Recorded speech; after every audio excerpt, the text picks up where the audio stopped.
నేను ప్రశ్నిస్తున్నాను. రుజువులు ఉన్నాయి అని 100 మంది బయటకు వస్తున్నారు. ఎవరు? కుటుంబ సభ్యులు. ఏమంటున్నారు? అది మా ప్రవీణ్ మా అన్నయ్య కాదు, ప్రవీణ్ చెల్లి అంటుంది, ప్రవీణ్ అసిస్టెంట్ అంటుంది. ఫోటోలు చూశారు మీడియాలో, వీడియోలో పోలీసులు రిలీజ్ చేసినాయి. అరే ఆ మోటార్ సైకిల్ అంత ఎత్తు మా అన్నయ్య లేడు, అంత పొట్ట మా అన్నయ్యకి లేదు అంటే 12 గంటల్లో పొట్ట వచ్చిందేమో నాకు తెలియదు, నాకు రాదు. 3 ఇంచులు వస్తుంది, 3 సంవత్సరాల తర్వాత మళ్ళీ తగ్గిపోతుంది. మరి పొట్ట లేనోడికి ఇంత పొట్ట ఎలా పెట్టారు? పొట్టిగా ఉన్నోడికి యావరేజ్ హైట్ ఉన్నోడికి అంత పొడుగు ఎందుకు చేశారు?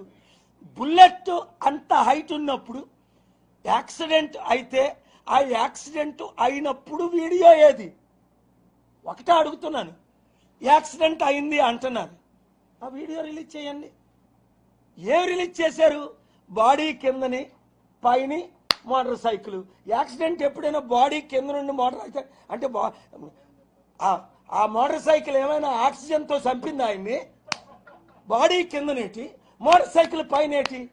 యాక్సిడెంట్ అయితే ఎక్కడ చూడండి బాడీ ఒక దగ్గర పడిపోద్ది, మోటార్ సైకిల్ ఒక దగ్గరికి వెళ్ళిపోద్ది. కాలు ఇరిగిపోద్దో, చెయ్యి ఇరిగిపోద్దో. హెల్మెట్ లేకపోతే అందరికీ హెల్మెట్లు దానం చేయమని అందరు ముఖ్యమంత్రులకి లెటర్లు రాశారు. ఎందుకు? 500కైనా ఇవ్వండి, దానమైనా చేయండి అని. ఎందుకు? హెల్మెట్ లేకపోతే చనిపోతాడు. ఆయనకి హెల్మెట్ ఉంది, ఆయన హెల్మెట్కి ఏమవ్వలేదు. నేను చూశాను ఆయన ముఖం మీద గాయాలు, పోస్ట్ మార్టం వీడియోలు ఉన్నాయి, మీరందరూ రిలీజ్ చేశారు. గాయాలు, అది యాక్సిడెంట్ గాయాలు అలగావు, బుర్ర పగిలిపోద్ది. ఈ పళ్ళు, ఈ నాలుక ఏమైంది? నాలుకను కోస్తానని ఒకడు అన్నాడు. జనవరి 31 ప్రవీణ్ పోస్ట్ పెట్టాడు. మరి ఆయన్ని అరెస్ట్ చేశారా? ఆయన్ని ఇన్వెస్టిగేట్ చేశారా? నీ నాలుకను కోస్తాను, నీ గుడ్లు పీకుతాను అన్నోడికి ఏం పీకారు? ఆ నాలుగు ఉందో లేదో నన్ను ఓపెన్ చేయలేదు పోలీసులు. అందుకే నేను వెళ్ళాను లోపలికి. ఇంత దూరం మాకుని చూశాను. ఆ మూతంతా అది పొంగిపోయింది. ఇవన్నీ గాయాలు. కర్రతో కొట్టినవి అవుతాయి, బ్లేడ్తో కట్ చేసినవి అవుతాయి. నా కామన్ సెన్స్, నేను చూడలేదు. ఇది హత్య అని లక్షలు కోట్ల మంది నమ్ముతున్నారు ప్రస్తుతానికి ఉన్న రుజువులతో. దానికి వీళ్ళు దీన్ని క్లోజ్ చేయాలి అంటే పోస్ట్ మార్టం రిపోర్ట్ వెంటనే చేసిస్తే, ఆయన తాగాడండి ముందే ఏం చేయాలి? అంతవరకు ఎందుకు? పంచనామాలు రాయాలి. యాక్సిడెంట్ జరిగిన 11:40కే. మరి సీసీటీవీ కెమెరాలో యాక్సిడెంట్ అవగానే ఎందుకు రాలేదు పోలీసులు అక్కడికి? యాక్సిడెంట్ అయింది, ఏ వెహికల్ గుద్దింది ఇంకా ఇన్వెస్టిగేట్ చేస్తున్నారట. ఇప్పుడు ఏమైనా కొత్త వెహికల్ పెడతారు, మళ్ళా కొత్త సబ్ ఇన్స్పెక్టర్లు ఏమైనా లాగుతారా? యాక్సిడెంట్ అయితే యాక్సిడెంట్ అయింది కనబడుతుంది క్లియర్గానే. మోటార్ సైకిల్ వెళ్తుంది, ట్రక్కు గుద్దిందా, వ్యాన్ గుద్దిందా, కారు గుద్దిందా, ఆయనంతా ఆయనే పడిపోయాడా? అక్కడ స్పీడ్ ఎంత చూసారు మీరు? యాక్సిడెంట్ సీన్ని జస్ట్ అడుగులు. అక్కడ యాక్సిడెంట్ అయితే బండి అటు వెళ్తుంది, మనిషి ముందుకుంటాడు. అక్కడి నుంచి ఎక్కడికి ఎలాగొచ్చాడు? ఆ శవం మీదకి బండి ఎలాగొచ్చింది? చక్కగా ఐ గ్లాసులు పక్కన ఎలాగుంటాయి, హెల్మెట్ అంత బాగా ఎవరు తీసి హెల్మెట్ పెట్టారు? అది ఈ హెల్మెట్టా, ఆ హెల్మెట్టా? ఎన్ని ప్రశ్నలు. మనం ఇప్పుడు సోషల్ మీడియా వరల్డ్ అండి, ఫోన్ ట్యాపింగ్ వరల్డ్ అండి. నేనేం మాట్లాడుతున్నానో నాతో ఈక్వల్గా గవర్నమెంట్కి తెలుస్తుంది. నా ఫోన్లు ట్యాప్ చేస్తున్నారు కనుక.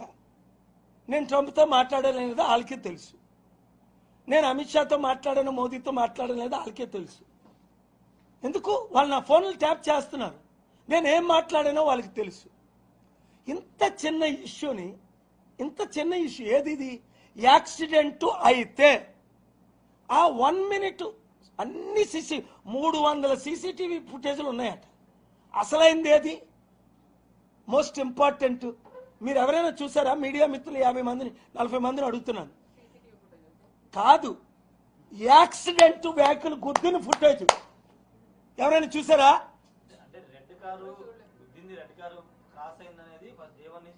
కాదు, చెప్పలేదు. దేవాల నుంచి ఆ ఫుటేజ్ చూసారా అని అడిగాను. నువ్వు కాదు, రెడ్ కారు ఫాలో అవడం కాదు, నేను 4 కార్లు ఫాలో అయ్యాయి. పాప అన్యాయంగా వాళ్ళని ఎందుకు పట్టుకుంటారు? నేను అడుగుతుంది మోటార్ సైకిల్ని కారా, వెనక నుంచి ఫాలో అయింది ట్రక్కా, బస్సా, ఎవరు గుద్దారు అన్న ఫుటేజ్ ఎవరైనా చూసారా? ఒకటి. లేదా ఆయనే పల్టీలు పడ్డం ఎవరైనా చూసారా?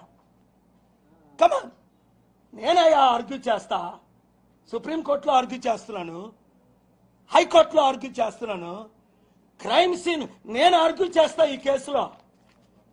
వాళ్ళు 100 మంది పబ్లిక్ ప్రాసిక్యూటర్లు రమ్మనండి, గవర్నమెంట్ ప్లేడర్లు రమ్మనండి, ఆర్గ్యుమెంట్స్ వినిపించమనండి, నాకు హ్యాండ్ ఓవర్ చేయమనండి, సిబిఐకి ఎంక్వైరీకి చేయమనండి. సిబిఐ నేను, లేదా అంజనీ కుమార్ యాదవ్ గారు మంచి రిటైర్డ్ డీజీపీ, ఈ మధ్యనే రిటైర్ అయ్యి, ఆయన పెట్టమనండి. నాకు ప్రోబోనోగా డబ్బులు వసూలు, ఖర్చులన్నీ నేనే పెడతా, నాకు హ్యాండ్ ఓవర్ చేయమనండి. ఒక నా మీద ట్రస్ట్ ఉంది కదా చంద్రబాబు నాయుడు గారికి, పవన్ కళ్యాణ్ వదిలే లోపల నన్ను ఇప్పటికే ఆయన ప్రేమిస్తాడు, ఎందుకంటే ఆయనకు మంచి ఇమేజ్ ఉండాలని కాపాడుతున్నాను నేను. ఆయన ఇష్టం, చంద్రబాబు నాయుడు గారు ఫ్యూచర్ కాపాడాలనుకుంటున్నాను, ఆయన ఇష్టం. తన నాన్న తాను అంటే మరి ఆయన ఇష్టం. నేను మంచి చేయడానికి వచ్చానని మానవులందరికీ తెలుసు. 200 కోట్లకి నేను ఏ హిందువుని ఎప్పుడైనా దూషించానా? సపోర్ట్ చేశానా తప్ప? ఏ ముస్లింనైనా దూషించానా? వాళ్ళ కొరకు అమెరికాతో ఫైట్ చేసి 54 దేశాలు అండగా నిలబడ్డాను, ఖురాన్ బర్నింగ్ కాకుండా ఆపాను. నాకు ఒక క్రెడిబిలిటీ ఉంది. నేను అడిగిన ప్రశ్నలకు మీరు అడగండి, మీడియా వాళ్ళ ప్రశ్నలు అడగండి, నేను అడిగిన ప్రశ్నలు మీరు జవాబు చెప్పండి. మీరు కారో వ్యానో గుద్దడం చూసారా? లేదు. మీడియా కంటే పెద్దలు ఎవరు? ఇప్పుడు దాకా ఎందుకు చేయలేదు? 20 కోట్ల మందిని, అమ్మా మూవీలు చాలా చేస్తా, అదే అంటున్నాను. మూవీలు చేస్తే నేను చెప్పలేను. 8 రోజులు ఎందుకు రిలీజ్ చేయలేదు? సోమవారం రాత్రి అయింది, చేయనియండి, అప్పుడు దానికి జవాబు చెప్తాను. మళ్ళీ వస్తాను కదా, మళ్ళీ ప్రెస్ మీట్ పెడతాను కదా, మళ్ళీ ఏపీ హైకోర్టులో ఉంటాను కదా ఫ్రైడే.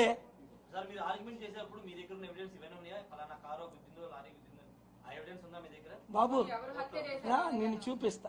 నాతో పాటు చంద్రబాబు నాయుడు గారి దగ్గరికి రా, నేను ఒక్కరినే నమ్ముతాను. ఈ రాష్ట్రంలో ఈ రాష్ట్రంలో ఒకరిని నమ్ముతాను. ఇప్పుడు కూడా చెప్తాను, చంద్రబాబు నాయుడు గారు పిలిస్తే వెళ్తాను, చూపిస్తా నా దగ్గర ఏమున్నాయో. నాకు ఆయన దగ్గరికి, ఆయన 22 సార్లు నా దగ్గరికి వచ్చాడు.